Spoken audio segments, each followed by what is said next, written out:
Ìwé Joshua Ori karùn-ún láti ẹsẹ̀ kìíní títí dé ẹsẹ̀ kẹẹ̀ẹ́dógún.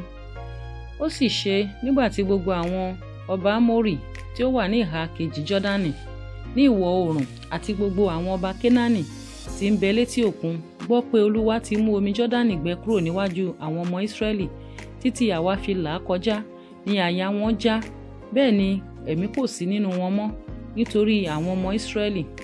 Nígbà náà ni Olúwa wí fún Joshua pé, fi òkúta ṣe abẹ kí ìwọ kí ó sì tún kọ àwọn ọmọ Ísírẹ́lì nílà lẹ́ẹ̀kejì. Joshua sì ṣe abẹ òkúta, ó sì kọ àwọn ọmọ Ísírẹ́lì nílà ní Gibeati Haralotu. Ìdí rẹ̀ di èyí tí Joshua fi kọ wọ́n nílà.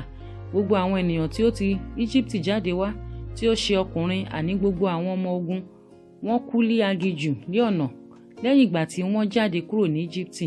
Nítorí gbogbo àwọn ènìyàn tí ó jáde ti ibẹ̀ wá, a kọ wọ́n nílà, ṣùgbọ́n gbogbo àwọn ènìyàn tí a bí ní aginjù ní ọ̀nà bí wọ́n ti jáde kúrò ní Íjíbítì, àwọn ni a kò kọ nílà.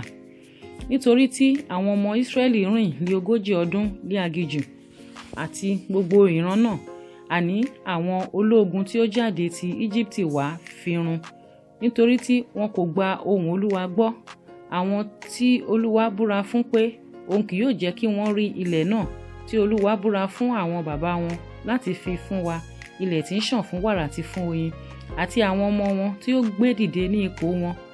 Àwọn ni Joshua kọ nílà, nítorí tí wọ́n wà ní aláìkọlà, nítorí tí a kò kọ wọ́n nílà ní ọ̀nà.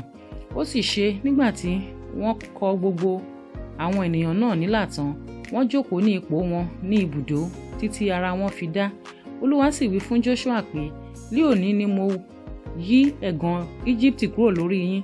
Nítorí náà ni a ṣe ń pe orúkọ ibẹ̀ ní Gilgali títí ó fi di òní yìí.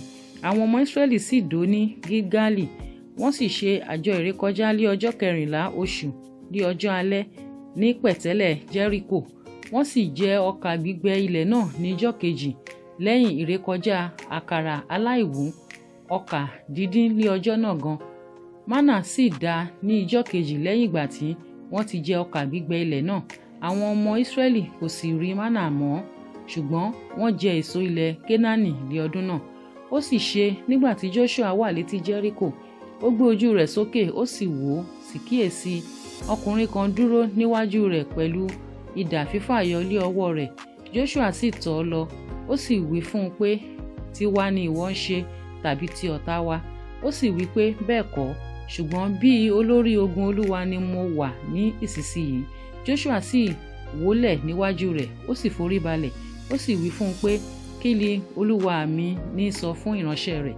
Olórí ogun Olúwa sì wí fún Joshua pé, bọ́ sálúbàtà rẹ kúrò lí ẹsẹ̀ rẹ, nítorí pé ibi tí ìwọ gbé dúró ní ibi mímọ́ ni. Joshua sì ṣe bẹ́ẹ̀.